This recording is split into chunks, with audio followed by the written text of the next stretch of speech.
নারকেল ভাঙা হচ্ছিল কারণ পিঠা তৈরি করা হবে। আর বেশ অনেকগুলাই নারকেল ভাঙা হয়েছে কারণ পিঠাও তৈরি করা হবে, সাথে আমরা ঢাকাতেও নিয়ে আসবো এজন্য। তো নারকেলটা ভাঙা শেষ করে এরপর চলে যেতে হবে নারকেল কোড়ানোতে। তো যে পিঠাটা তৈরি করা হবে সেটাতে কিন্তু নারকেল কোড়ার প্রয়োজন, তার জন্য কিন্তু নারকেল কুড়িয়ে নেওয়া হচ্ছিল।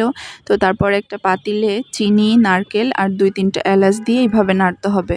তো নারকেলগুলা যেহেতু অনেক বেশি পাকা ছিল না, এজন্য বেশ অনেকটা পানি বের হয়েছে নারকেল থেকে। তো পানিটা একটু কমে আসলে এর মধ্যে দিয়ে দিতে হবে চালের গুঁড়ি।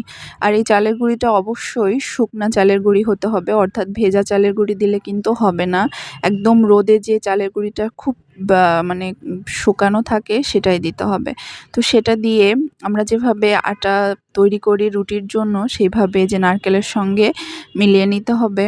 তো মিলিয়ে নিয়ে যখন মনে হবে যে রুটি তৈরি করার মতো মোটামুটি হয়ে গিয়েছে, তো দেখতেই পাচ্ছেন এটা কিন্তু বেশ নরম রয়েছে, তার জন্য কিন্তু আবারও চালের গুঁড়ি দিয়ে দেওয়া হলো।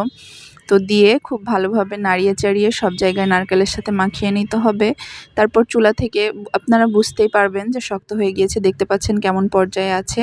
এরপর আমরা আটাটা যেভাবে একটু মাখিয়ে নিই সেভাবে মানে একটু ঠান্ডা করে মাখাতে হবে।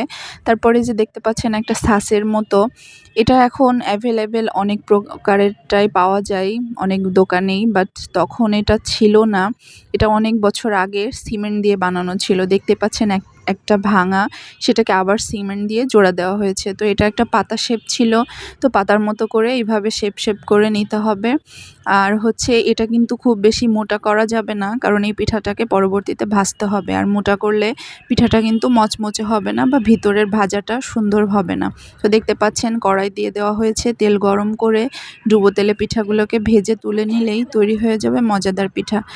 এটাকে আপনারা ফুল পিঠাও বলতে পারেন, আর খেতে সত্যিই অসাধারণ মজা হয়।